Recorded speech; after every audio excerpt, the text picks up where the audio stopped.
Dans le désert saoudien, une femme se tenait devant la Mecque, espérant voir la Kaaba qui signifie le cube en arabe. Haute de 15 mètres, cette construction est considérée par les musulmans comme la maison de Dieu sur terre. Elle avait fait ce voyage sacré 3 fois, mais à chaque fois, elle n'avait pas pu apercevoir ce lieu saint, tandis que les autres pèlerins l'observaient avec émerveillement. Cette situation la troublait et la faisait douter de sa propre spiritualité.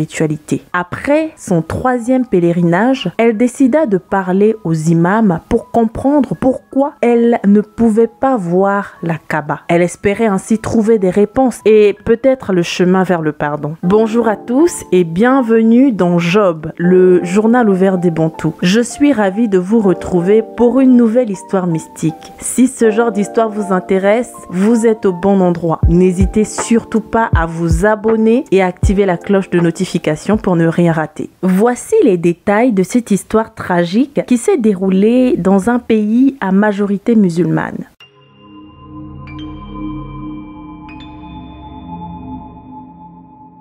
Amina est la 3e épouse de Monsieur Diallo et vit dans un foyer polygame. Dans cette famille, elle a donné naissance uniquement à des filles, tandis que ses coépouses ont eu des garçons. Au total, il y a 4 garçons qui occupent une place importante aux yeux de leur père. Par conséquent, toutes les décisions au sein de la famille doivent être approuvées par ces 4 fils, considérés comme les chefs de famille. Amina ne pouvait pas supporter cette situation, se sentant souvent mise à l'écart et dévalorisée. Dans sa quête de solution, elle a décidé de consulter un marabout pour obtenir des conseils et envisager d'autres options. Lors de cette rencontre, elle lui a expliqué les difficultés qu'elle rencontrait à la maison et a exprimé son désir que son mari prenne en considération uniquement son avis dans les décisions familiales. Elle souhaitait également que les fils de son mari ne soit plus impliqué dans les affaires familiales. Suite à ces demandes, le marabout lui a remis un talisman en lui indiquant qu'elle devait le placer dans la bouche d'un cadavre. Oui, vous m'avez bien entendu. Elle devait trouver un cadavre et mettre le talisman dans la bouche de ce dernier. Résolue à suivre ses instructions, Amina prit le talisman et se rendit à la morgue. Là, elle expliqua sa démarche au gardien, qui accepta de l'aider à condition qu'elle couche avec lui au préalable. Après avoir accepté, elle eut une relation avec ce dernier, donc le gardien, qui, une fois cela fait, l'introduisit dans la salle où se trouvait un corps. Amina ouvrit la bouche du cadavre et y plaça le talisman. À sa grande surprise, le corps, donc le cadavre, se leva, retira le talisman de sa bouche et le jeta avant de se recoucher. Paralysée par la peur, ce qui est tout à fait logique et normal, à ce moment-là, vous vous dites... Amina a sûrement pris ses jambes à son cou et a fui. Mais non, elle est restée figée un moment. 15 minutes plus tard, rassemblant son courage, elle ramassa le talisman et le remit dans la bouche du cadavre. Une fois de plus, celui-ci se leva, retira le talisman et le jeta. Elle tenta une 3e fois, mais la même scène se produisit encore. On est d'accord que à la première tentative, une personne qui tient à sa vie aurait quand même pris la fuite. Sauf que bien qu'elle avait eu peur, qu'elle est restée tétanisée pendant une 15aine de minutes, elle a repris son courage entre les mains et a quand même refait cela 2 fois de suite. Donc en tout, elle a mis le talisman dans la bouche du cadavre et donc le cadavre s'est relevé. Avec sa main, a pris le talisman qui était dans sa bouche et a jeté à même le sol. Frustrée et désespérée, Amina ramassa le talisman et retourna chez le marabout pour lui expliquer ce qui s'était passé à la morgue. Ce dernier lui demanda de retourner sur les lieux, mais cette fois de coudre la bouche du cadavre après avoir placé le talisman afin d'empêcher celui-ci de le rejeter. Amina se rendit donc à la morgue avec le talisman, du fil et une aiguille. Comme prévu, après avoir mis le talisman dans la bouche du cadavre, alors je ne saurais pas vous dire si c'était le même cadavre ou pas, on n'a pas plus d'infos, je préfère vous raconter l'histoire telle que je l'ai reçue et ne rien rajouter, ne rien enlever. Comme prévu, après avoir mis le talisman dans la bouche du cadavre, elle commença à lui coudre la bouche. Pendant qu'elle réalisait cette opération, le cadavre se mit à pleurer des larmes. Déjà, là, ça aurait dû attirer son attention. La première fois, à 3 reprises, quelque chose de surnaturel, d'irréaliste se passe. Donc, une personne déclarée morte se réveille, prend le talisman. Donc, il ne se réveille pas pour retourner à la vie, pour revivre sa vie. Non. Lui qui avait peut-être laissé des parents, non. Mais il se réveille pour jeter le talisman qui était dans sa bouche. À 3 reprises. La deuxième fois, la dame a pris le temps de coudre la bouche d'un cadavre. C'était pas une personne de sa famille. On va se dire, allez, c'est une personne de sa famille. Bon, peut-être que ça peut s'expliquer.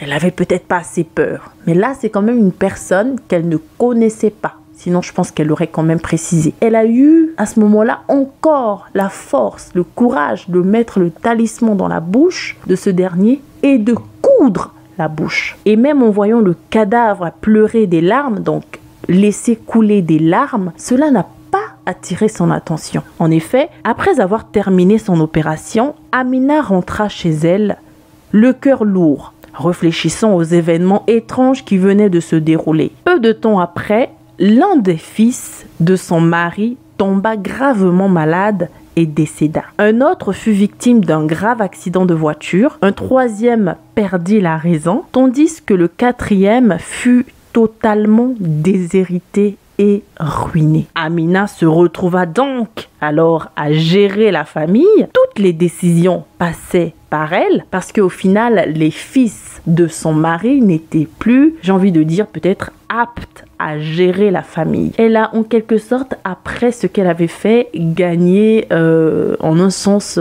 plus de responsabilité dans son foyer. Toutes les décisions passaient par elle. Avec un mélange de soulagement et d'appréhension, elle réalisa qu'elle était désormais la figure centrale de la maison.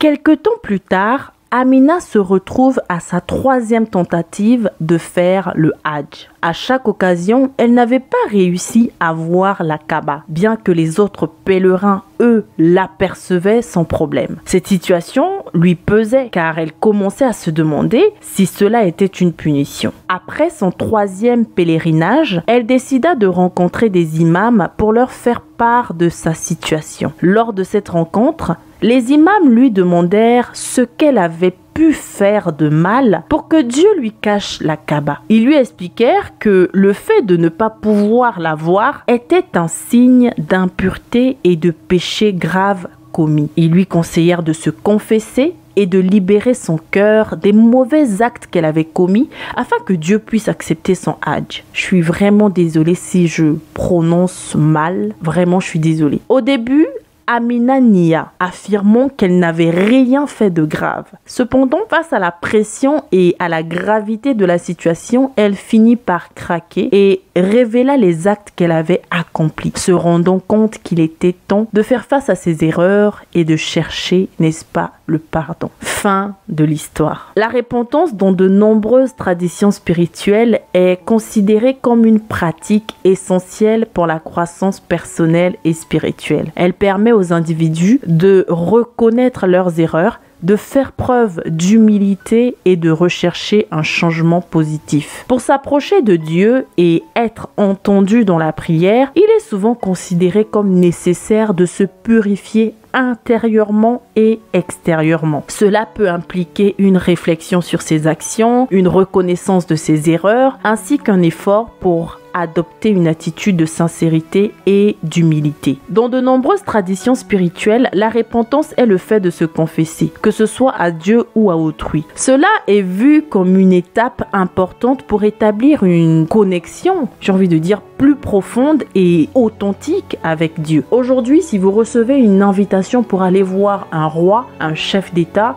vous essayez de vous apprêter. Vous vous apprêtez physiquement, n'est-ce pas? Mais lorsque vous recevez une invitation pour aller voir Dieu, on est d'accord que Dieu ne regarde pas au physique, Dieu regarde au cœur. On ne peut pas aller se présenter devant un roi, un chef d'État, comme si on allait voir un de nos collègues, un de nos amis. On essaye un tant soit peu de s'apprêter, n'est-ce pas? Beaucoup aujourd'hui se préparent physiquement. D'ailleurs, pour aller à l'église ou par exemple à la mosquée, beaucoup s'apprêtent, ils se mettent bien, d'accord? Mais qu'en est-il de notre intérieur? Parce que Dieu regarde au cœur. Que ferait-il de vos beaux vêtements? Vous pourrez aller avec les vêtements les plus chers du monde, il n'en a rien à faire. Il regarde au cœur. Lorsqu'on s'approche de Dieu, nous devons prendre le soin de regarder au-dedans de nous. Nous nous approchons d'un être saint. Nous devons également être saints. Mais cela commence par prendre conscience de ce qu'on a fait de mal, demander pardon, se repentir,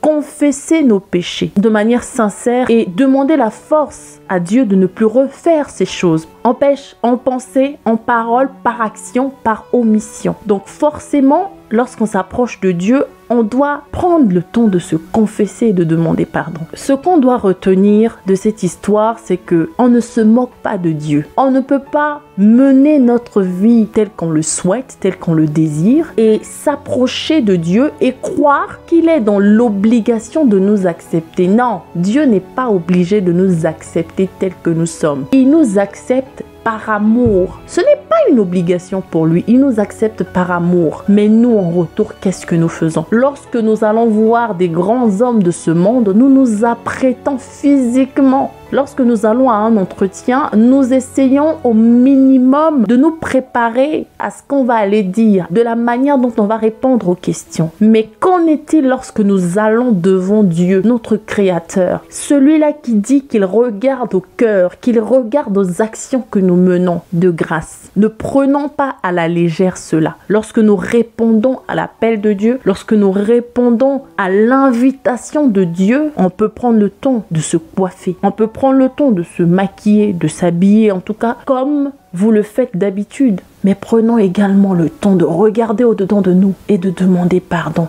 Dieu aime le pécheur, mais il est le péché. Il a horreur du péché. Je pense que ce que l'on doit retenir de cette histoire, c'est qu'il faut réellement qu'on prenne au sérieux la préparation avant la prière. Beaucoup diront, mais il y a énormément de gens aussi qui vont à ce pèlerinage et qui peut-être aussi ont commis des péchés, peut-être plus graves. Mais j'ai envie de dire, Dieu parle à qui il veut. Il appelle à lui qui il veut. La manière dont il va parler à Amina n'est pas la même manière qu'il va utiliser pour parler à Diop ou à Diallo ou à Geneviève ou à Isaac ou à Émeraude. Non. Alors de grâce, il est important de reconsidérer notre Dieu et de se préparer en conséquence, de se dire je ne vais pas devant n'importe qui, je me prépare physiquement, oui, mais spirituellement je veux mettre d'abord de l'ordre, je veux enlever des mauvaises pensées, je veux